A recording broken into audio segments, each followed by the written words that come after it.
काल रात्री आपण सगळ्यांनी डोळे मिटले, पण मन मात्र कुठेतरी दूर गेलं. कधी तुम्ही स्वतःला लहानपणीच्या घरात पाहिलंय? कधी गेलेल्या व्यक्ती अचानक स्वप्नात भेटल्या आहेत? कधी उंचावरून पडत असल्याचं वाटलंय? ही फक्त स्वप्न नाहीत, हा आहे आपल्या आयुष्याचा आरसा. 60 नंतर शरीर थकतं, पण मन अजूनही आठवणी, भावना, भीती आणि अपूर्ण इच्छा घेऊन जगत असतं.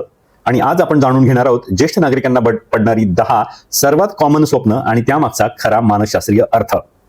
पहिलं आहे लहानपणीचं घर दिसणं. हे स्वप्न ज्येष्ठ नागरिकांमध्ये खूप कॉमन असू शकतं, कारण वय वाढताना मेंदू अनेकदा जुने अनुभव, जुनी नाती, सुरक्षिततेच्या भावना पुन्हा प्रोसेस करतो. झोप आणि स्वप्न आठवणी एकत्र करण्याशी, कन्सॉलिडेट करण्याशी जोडलेली असतात आणि REM स्लीप म्हणजे या ज्या काही भावनिक आठवणी आहे त्या प्रोसेस करण्यात मदत करते. समजा पुण्यात राहणाऱ्या शारदाताईंना वारंवार स्वप्न पडतं त्या पुन्हा कोल्हापुरातल्या जुन्या वाड्यात आहेत, अंगणात तुळस आहे, आई त्यांची पोळ्या लाटते, वडील रेडिओ लावून बसलेत. आता वास्तवात त्या फ्लॅटमध्ये राहतात, मुलं परदेशात आहेत आणि घरात सगळं व्यवस्थित असूनही मनात एक रिकामी पोकळी आहे. अशा वेळी लहानपणीचं घर हे फक्त घर नसतं, ते सुरक्षितता, आपलेपणा आणि मी कुणाची तरी आहे या भावनेचं प्रतीक असतं. या स्वप्नांचा अर्थ असा नसतो की ती व्यक्ती मागेच अडकली आहे. बऱ्याचदा याचा अर्थ असा असतो की तिच्या मनाला आजच्या आयुष्यात थोडी भावनिक ऊब, थोडी स्थिरता, थोडं बिलॉंगिंग हवं आहे. म्हणजेच स्वप्न घराचं आहे, पण शोध प्रत्यक्षात मनशांतीचा आहे. कधी कधी ज्येष्ठांना घराचं स्वप्न पडत नाही, त्यांना घरी असल्याची, आपल्या घरी असल्याची भावना या स्वप्नातून पडते. दुसरं आहे कॉमन स्वप्न आहे मृत व्यक्ती स्वप्नात भेटणं. हे स्वप्न खूप भावनिक असतं. अनेकांना आई, वडील, जोडीदार, भाऊ, बहीण किंवा जीवलग मित्र स्वप्नात भेटतात.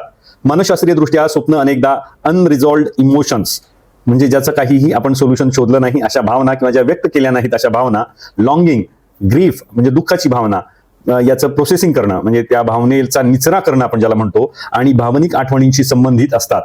झोप भावनिक तीव्रता कमी करत आठवणी टिकवून ठेवण्यास मदत करू शकते.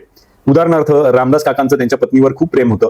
पत्नीच्या निधनाला 8 वर्ष झाली, पण एका रात्री त्यांना स्वप्न पडतं. त्या चहा घेऊन हसत समोर उभ्या आहेत आणि म्हणतात, इतका एकटा का बसतोस? आता हे भूतकाळातून आलेला काही गूढ संदेश वगैरे नाही. अनेकदा हे मनाच्या त्या भागाचं बोलणं असतं ज्याने अजून प्रेमाची सवय सोडलेली नसते.